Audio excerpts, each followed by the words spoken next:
Olá, minhas queridas alunas, meus queridos alunos.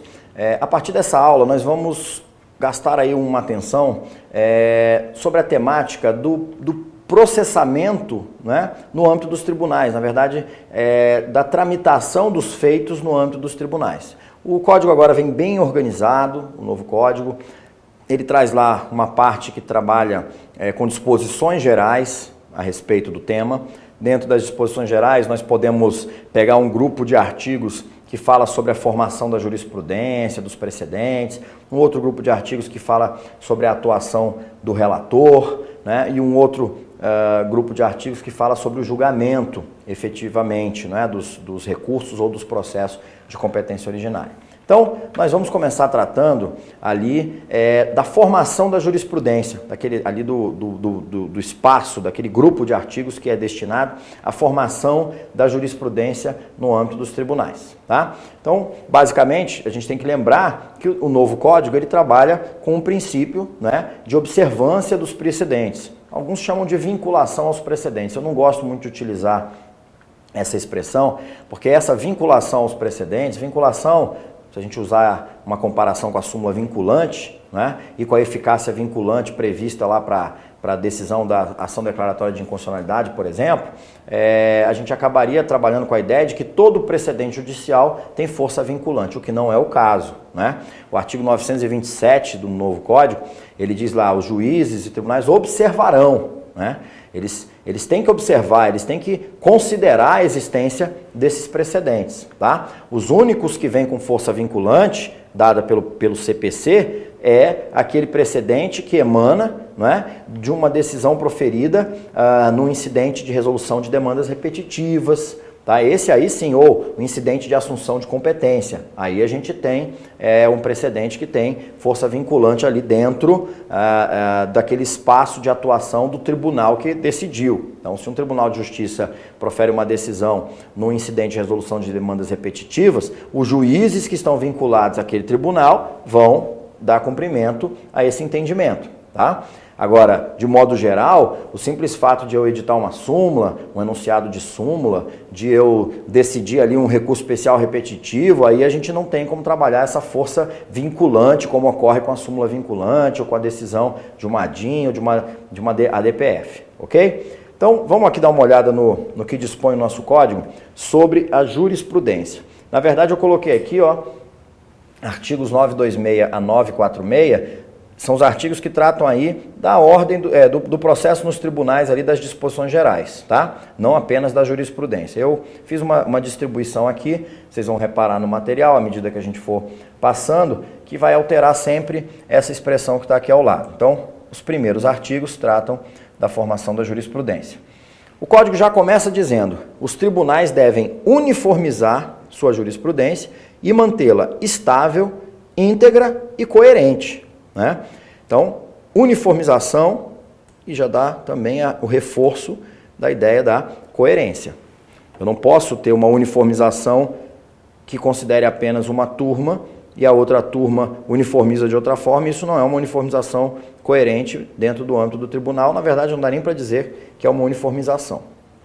Na forma estabelecida e segundo os pressupostos fixados no regimento interno, os tribunais editarão enunciados de súmula correspondentes à sua jurisprudência dominante, né?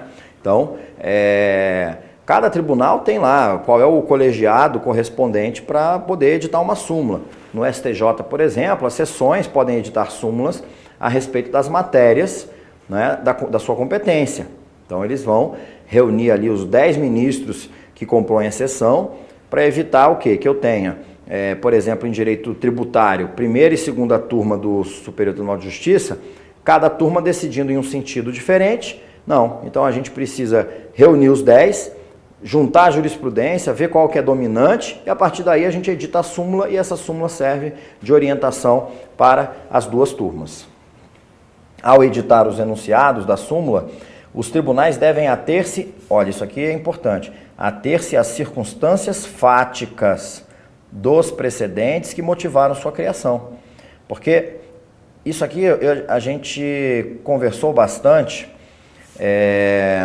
quando a gente trata dos princípios, naquelas aulas introdutórias, eu tratei com vocês sobre esse princípio da observância do precedente, ou aos precedentes, e na aula que a gente trata do parágrafo 1º do artigo 489, aquele dispositivo que fala da fundamentação das decisões judiciais, né? Quando que uma decisão judicial, qualquer que seja ela, sentença, acórdão ou decisão interlocutória, quando que ela não pode ser considerada fundamentada, tá?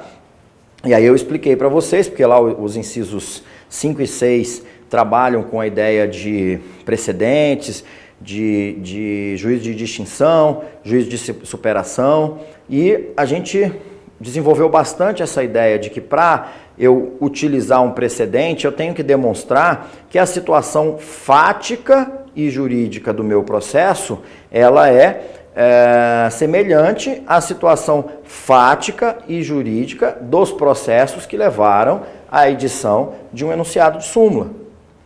Então, a ideia que não é padrão, hoje em dia, que o judiciário simplesmente aplica enunciados de súmula a casos concretos, levando em consideração apenas a questão jurídica, sem levar em consideração as circunstâncias fáticas que motivaram, né, aquela decisão. Então, o Código está deixando mais claro que ao editar enunciados de súmula, os tribunais devem ater-se às circunstâncias fáticas dos precedentes que motivaram sua criação.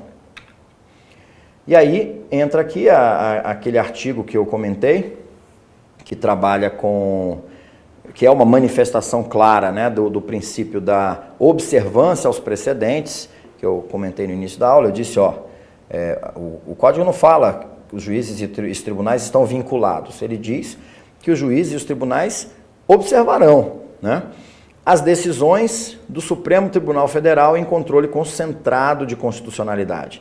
O concentrado, essa daqui sim, ela tem eficácia vinculante. Mas por que ela tem eficácia vinculante? Pelo que o Código está dizendo? Não, ela tem eficácia vinculante pelo que a Constituição Federal dispõe, tá? O concentrado é o controle abstrato. Então esse aqui tem eficácia vinculante, assim como os enunciados da súmula vinculante. Então, esses dois dispositivos devem ser observados pelos juízes e tribunais, mas não, a sua força vinculante não sai desse artigo aqui. A sua força vinculante sai do texto constitucional. O 3, ele diz aqui, os acórdãos em incidente de assunção de competência, ou seja, no IAC, e os de resolução de demandas repetitivas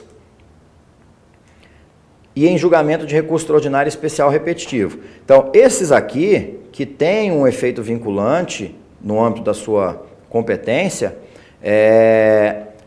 não é deste artigo que sai esse efeito vinculante. É dos artigos que tratam do incidente de assunção de competência e de resolução de demandas repetitivas.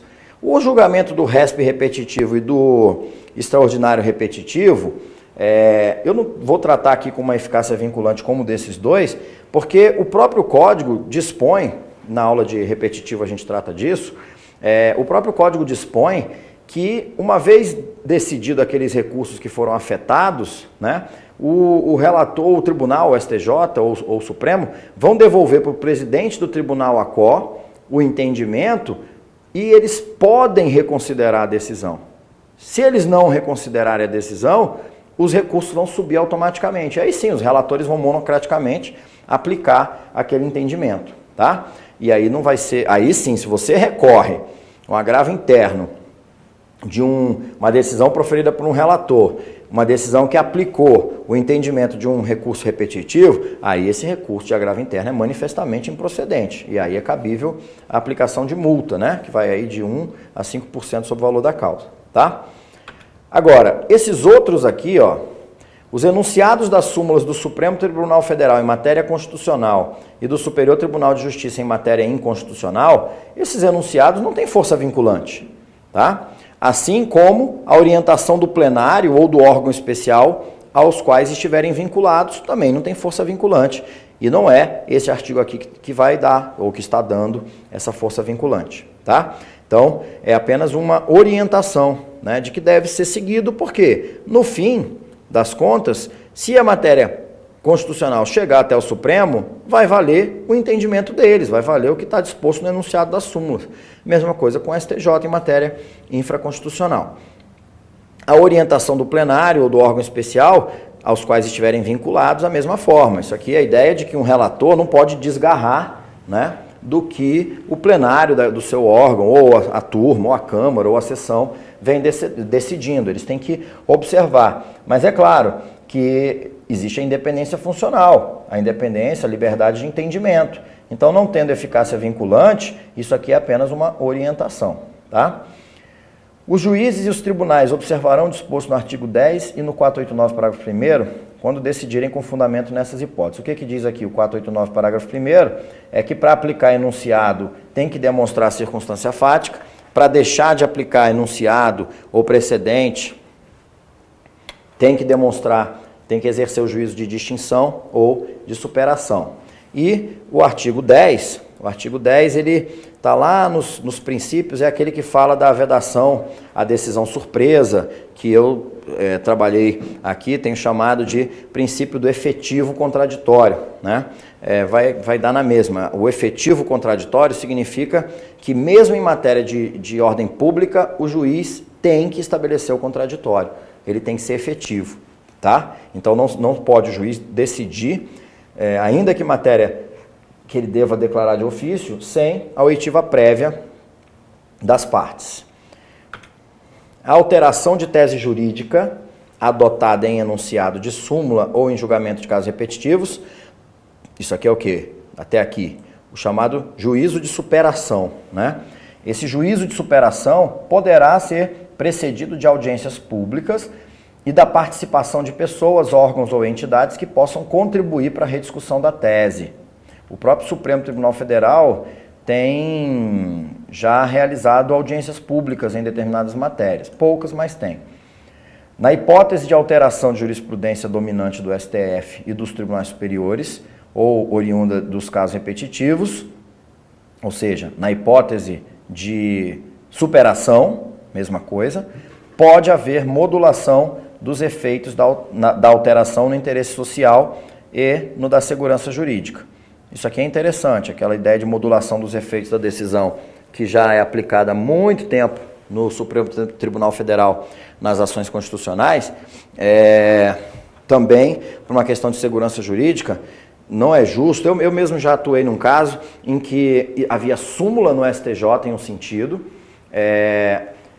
entraram com uma execução contra um cliente meu, eu embarguei a execução, com base na súmula venci a execução, eles apelaram, com base na súmula eu venci a apelação, eles recorreram com especial e provavelmente com base na súmula eu teria vencido no especial. O que acontece é que o ministro deixou o processo parado quase 2 anos, aposentou, esse processo foi redistribuído e até que o relator novo se posicionasse sobre o feito, o STJ resolveu superar o seu entendimento, revogou a súmula e acabou que o meu cliente perdeu no recurso especial em razão de uma mudança brusca, né, totalmente contrária, no sentido totalmente contrário de entendimento.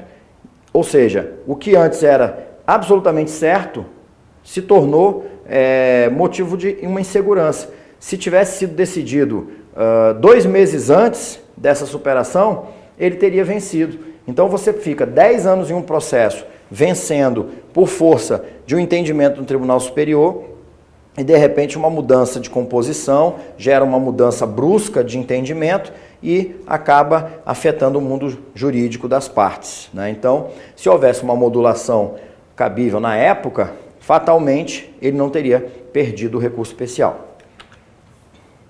A modificação de enunciado de súmula, de jurisprudência pacificada ou de tese adotada em julgamento de casos repetitivos observará a necessidade de fundamentação adequada e específica, considerando os princípios da segurança jurídica, da proteção da confiança e da isonomia. Então, também está falando aqui que, na verdade, está regrando, né, regulamentando o exercício do juízo de superação, tá? Os tribunais darão publicidade a seus precedentes, organizando-os por questão jurídica decidida e divulgando-os preferencialmente na rede mundial de computadores. Para os fins desse código, considera-se julgamento de casos repetitivos a decisão proferida em IRDR e recurso especial extraordinário repetitivos. O julgamento de casos repetitivos tem por objeto questão de direito material ou processual. Isso aqui também é bem importante. Avançando, eu disse para vocês que existe um agrupamento de artigos dispondo sobre temas específicos, né? O código passa, então, depois de trabalhar com a ideia da formação da jurisprudência, com a alteração da jurisprudência, passa a trabalhar com a figura do relator. Quais os poderes do relator, quais as atribuições, os deveres, as competências, né? E aí ele diz o seguinte: incumbe ao relator dirigir e ordenar o processo no tribunal, inclusive em relação à produção de prova, bem como, quando for o caso, homologar a autocomposição das partes. Olha só, princípio da busca pela solução consensual dos conflitos, né? Antigamente, no Código 73, você tinha previsão de uma audiência de conciliação, que depois virou uma audiência preliminar, e aí ficava aquela ideia de que só o juiz de primeiro grau poderia fazer conciliação, né?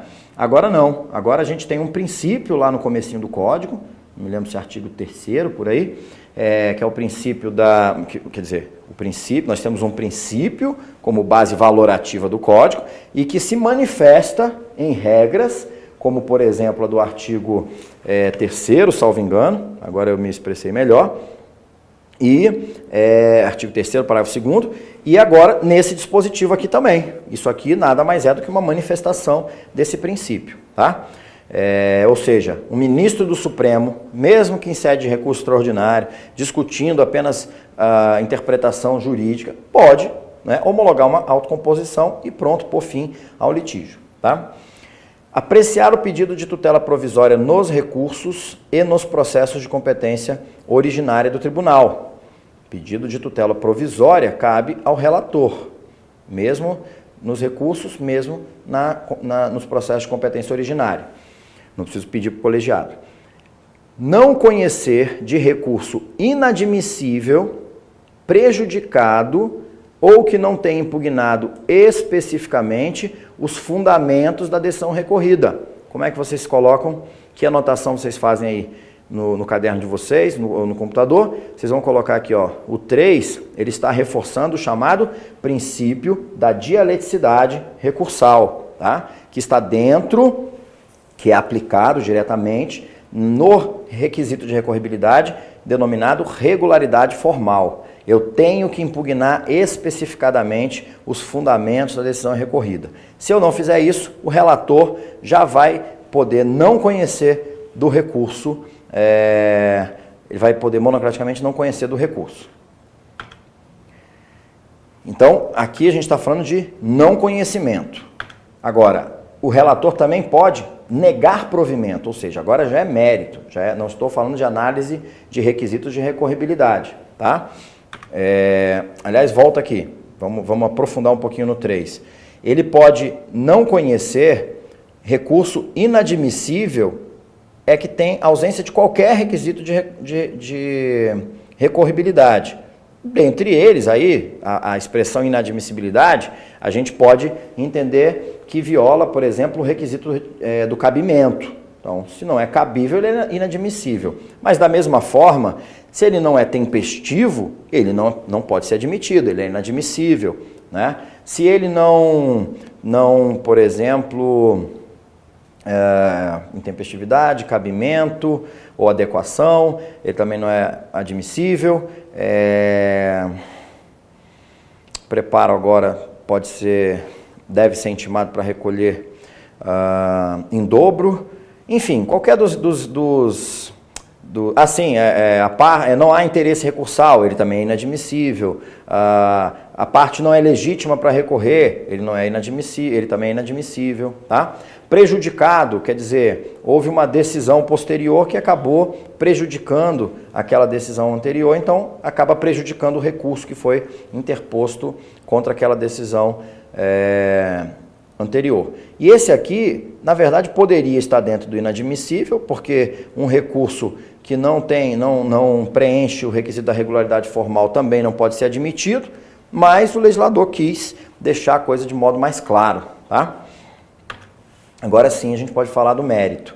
O relator pode monocraticamente negar provimento a recurso contrário à súmula do Supremo, do STJ ou do próprio tribunal, acórdão proferido pelo Supremo ou pelo STJ em casos repetitivos, entendimento firmado em IRDR ou em IAC, né? Incidente de resolução de demandas repetitivas ou incidente de assunção de competência. Então, nesses casos aqui, o relator pode sozinho negar provimento, tá? Aquela ideia de quando for contrário, aqui, ó, há acórdão proferido pelo STF ou pelo STJ, mas apenas no RR repetitivo e no recurso especial repetitivo. Aquela ideia de contrário à jurisprudência. Peraí, o que é jurisprudência?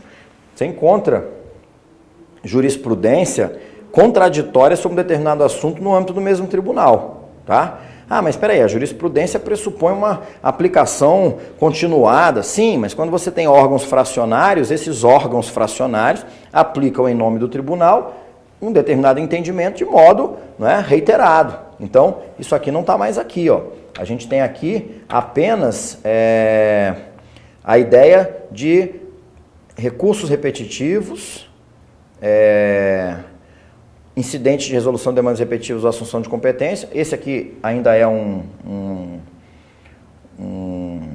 procedimento repetitivo. O IAC, pelo contrário, só é cabível quando não há repetição de demandas. E enunciados de súmula. Então está um pouco mais restrita essa atuação do relator no que diz respeito a negar provimento monocraticamente, com base apenas em jurisprudência. Agora tem que ser com base em súmulas, enunciados de súmulas, ou em IAC e ainda em matéria repetitiva. Depois das contrarrazões, dar provimento ao recurso se a decisão recorrida for contrária a. Então aqui é negar provimento, negar monocraticamente provimento. Aqui é dar provimento. Se a decisão for contrária, a súmula do Supremo é a mesma coisa, né? Acórdão nos recursos repetitivos, entendimento firmado em IRDR ou IAC, mas aí a gente aumenta. Quando decidir o incidente de desconsideração da personalidade jurídica, quando este for instaurado originariamente perante o tribunal, então aqui, vamos voltar, que isso é inovação, o incidente de desconsideração da personalidade jurídica está regulamentado lá na intervenção de terceiros, trazido pelo novo Código. Então, dar provimento ao recurso quando a decisão recorrida for contrária a essas três, né? Assim, então, é o 6. Então, incumbe ao relator. Então, as hipóteses para dar provimento são apenas essas três. E aí a gente sai agora do provimento. O que mais que incumbe ao relator? Decidir o incidente de desconsideração da personalidade jurídica quando for instaurado originariamente perante o tribunal. Então, o relator decide isso daqui monocraticamente, mas aí é claro que cabe agravo interno contra essa decisão, tá? Incumbe ao relator determinar a intimação do Ministério Público naquelas hipóteses previstas no Código, no artigo 178, e exercer outras atribuições estabelecidas no regimento interno do tribunal. Antes de considerar inadmissível o recurso, o relator concederá o prazo de 5 dias ao recorrente para que seja sanado o vício ou complementada a documentação exigível. Este dispositivo também é uma manifestação do chamado princípio da primazia do julgamento de mérito. Pode anotar aí, manifestação do princípio da primazia do julgamento de mérito. O que quer dizer? É mais importante a gente chegar ao mérito, decidir e repacificar a sociedade, do que ficar extinguindo o processo por questões formais e mantendo a lide no meio social. Tá? Então, inadmissível recurso por falta de requisitos, o relator concede o prazo, 5 dias, para que seja sanado o vício ou complementada a documentação exigível. Claro que, se a gente estiver falando, por exemplo, da intempestividade, esse requisito não tem como ser sanado. Intempestivo é intempestivo. Se constatar a ocorrência de fato superveniente, a decisão recorrida ou a existência de questão apreciável de ofício, ainda não examinada, que devam ser consideradas no julgamento do recurso, ele vai intimar as partes para se manifestar no prazo de 5 dias. Se a constatação ocorrer durante a sessão de julgamento, esse julgamento será imediatamente suspenso, a fim de que as partes se manifestem especificamente sobre esse fato superveniente, a decisão recorrida. Se a constatação se der em vista dos autos, alguém que pediu vista, né, deverá o juiz que solicitou a vista dos autos, encaminhá-los ao relator, que tomará as providências previstas no caput, e em seguida solicitará a inclusão do feito em pauta para prosseguimento do julgamento, com submissão integral da nova questão aos julgadores. Em seguida, os autos serão apresentados ao presidente, que designará dia para julgamento, ordenando em todas as hipóteses previstas neste livro a publicação da pauta no órgão oficial. Entre a data de publicação da pauta e a da sessão de julgamento, assim, só uma observação, terminamos aqui aquele grupo de artigos que trata do relator, e aí agora a gente entra no grupo de artigos que trata do julgamento, especificamente, tá? Entre a data de publicação da pauta e a da sessão, deve ter pelo menos aí um prazo de 5 dias, incluindo-se em nova pauta os processos que não tenham sido julgados, salvo aqueles cujo julgamento tiver sido expressamente adiado para a primeira sessão seguinte. Então, uma coisa é uma nova pauta, outra coisa é o adiamento de um feito que já estava inserido em pauta. Permitida a vista dos autos às partes em cartório após a publicação da pauta de julgamento, ou seja, o relator preparou o relatório voto, pediu ao presidente dia para julgamento, o presidente inseriu o feito em pauta, esses autos têm que ir para o cartório. E as partes têm que poder ter vista dos autos no cartório. Claro que não vão ter vista do voto, né?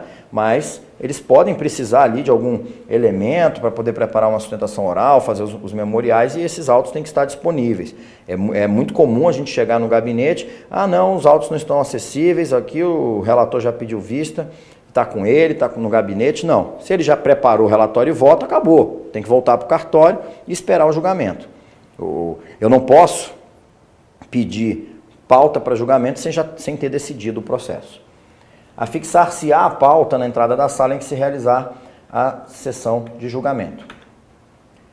Ressalvadas as preferências legais e regimentais, os recursos, a remessa necessária e os processos de competência originária serão julgados na seguinte ordem, né? Os que tiverem sustentação oral, observada a ordem dos requerimentos, os requerimentos de preferência apresentados até o início da sessão de julgamento, que é o advogado chega ali no cantinho, chama o responsável ali pela sessão e fala, eu estou aqui, vou acompanhar o julgamento, pode pedir uma preferência?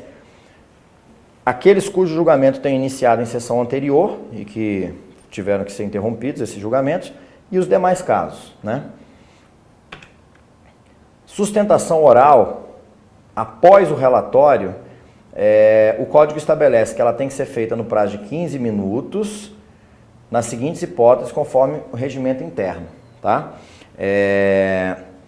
E aí tem isso aqui pode dar interpretações contraditórias, né? Na verdade, o que eu entendo que o legislador quis dizer sempre vai ser em 15 minutos, independentemente do que diz o regimento interno.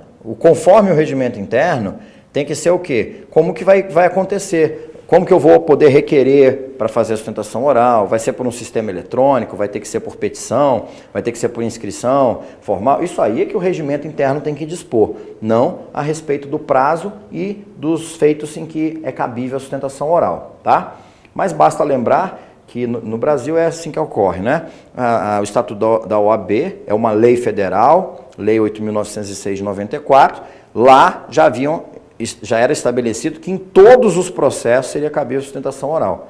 E simplesmente a associação, uma das associações de juízes, eu não sei se foi a JUF, se foi a AMB, ingressou com uma DIN contra o Estatuto, conseguiu uma liminar que durou 10 anos, suspendendo a eficácia de dispositivos e de prerrogativas dos advogados, e ao final, no julgamento de mérito, referendaram essa liminar e acabou que uma série de feitos foram excluídos daqueles em que poderia ser realizada a sustentação oral. Não só isso, a previsão no Estatuto da OAB era de que a sustentação oral era para ser realizada após o voto, né?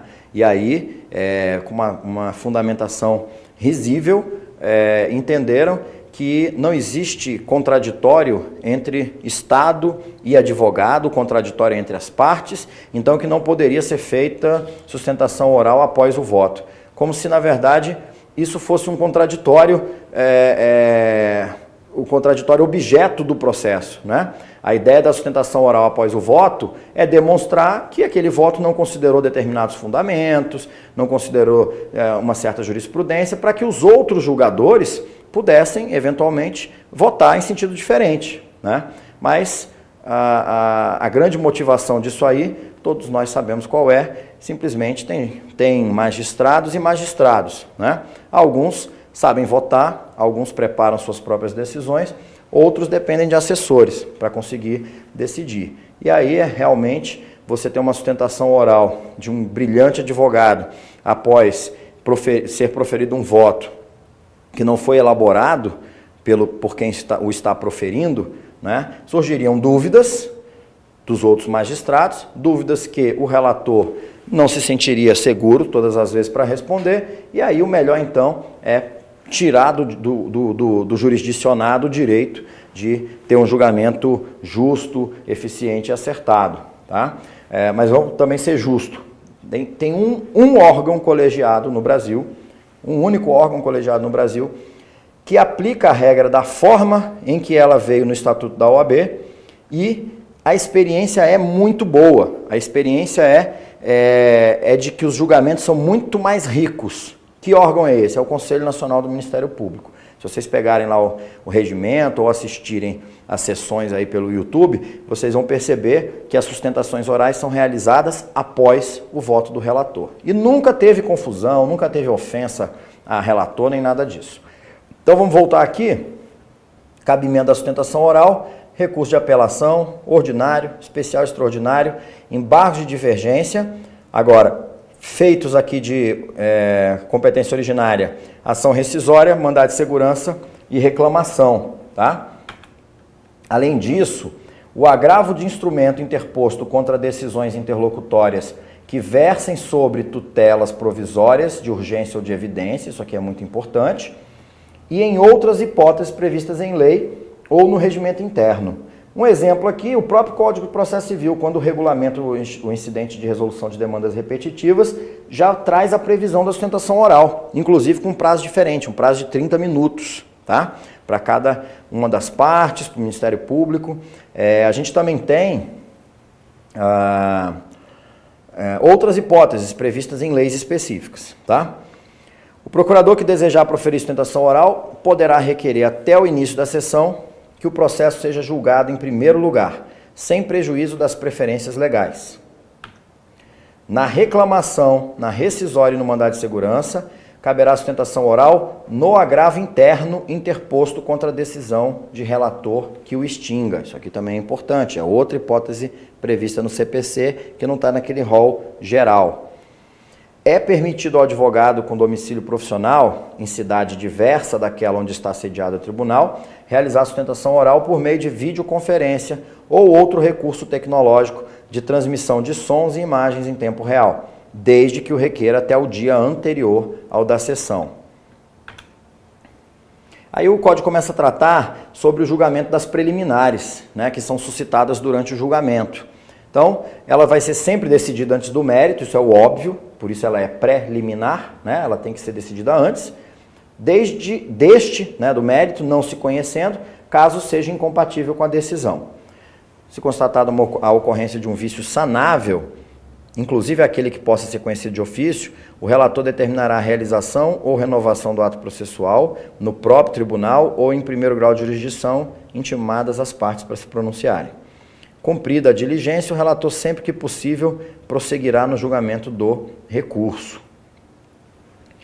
Aí diz também que se houver necessidade de produção de novas provas, o julgamento vai ser convertido em diligência, né, ela pode ser realizada tanto no tribunal ou pode ser realizada no juízo de primeiro grau, por meio de carta de ordem. O relator solicita, né, que um juiz de primeiro grau produza essa prova e depois da instrução ele retoma o julgamento e decide. Tá? Se essas diligências não forem determinadas pelo relator, elas podem ser determinadas pelo colegiado.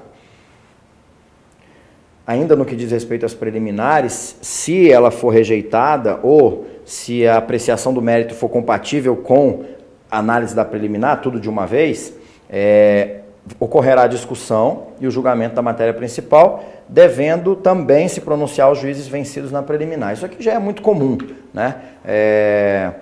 Até como, por exemplo, no âmbito do Supremo, a gente vê aqueles julgamentos no plenário em que alguns ministros dizem assim, não, eu nem conheço do recurso, não conheço tal. Ficam vencidos. Aí na hora de votar o mérito, eles vão lá e dizem assim, bom, para mim o recurso não deveria ter sido conhecido, mas já que foi conhecido, eu dou provimento. Então, parece contraditório, mas não é, porque são matérias distintas, né? O relator ou outro juiz que não se considerar habilitado a proferir imediatamente seu voto, pode pedir vista. Aí o código diz máximo de 10 dias, devendo devolver, né, ou reincluir o processo em pauta para julgamento na sessão seguinte à data da devolução. O que acontece é que nunca é devolvido. Essa é uma tentativa, né, do legislador de pôr fim àqueles pedidos de vista infindáveis, que não tem data, que simplesmente ficam a ver navios. E pedidos de vista aí que duram 5 anos, por exemplo, e agora vem então um comando, né, de que se não forem devolvidos os autos nesse prazo de 10, após esses 10 dias, pode ser solicitado ao presidente do tribunal, ou do órgão, na verdade, ao presidente do órgão fracionário, ou ele mesmo vai fazer de ofício. Claro que o código diz aqui, se não for solicitada pelo juiz prorrogação de prazo de, no máximo, mais 10 dias. Então, na verdade, seria 10 mais 10, tá? Mas para isso precisa haver uma solicitação daquele magistrado que pediu vista. Aí o presidente do órgão vai requisitar o processo para julgamento na sessão subsequente, publicando a pauta. Quando for requisitados esses autos, aquele que fez o pedido de vista, se ele ainda não se sentir habilitado a votar, ele não pode pedir uma nova prorrogação. O que vai acontecer? Ele vai dizer para o presidente que ele não está habilitado a votar, o presidente vai convocar o substituto para proferir o voto, tá? Na forma do regimento.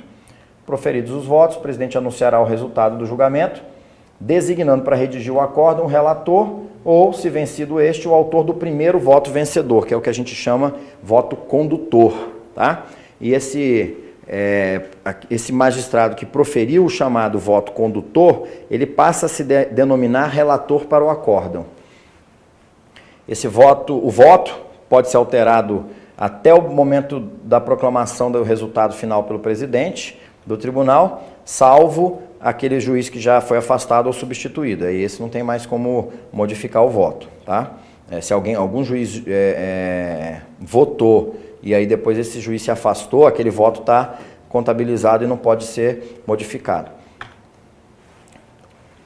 No julgamento de apelação ou de agravo de instrumento, a decisão sempre pelo voto de 3 juízes.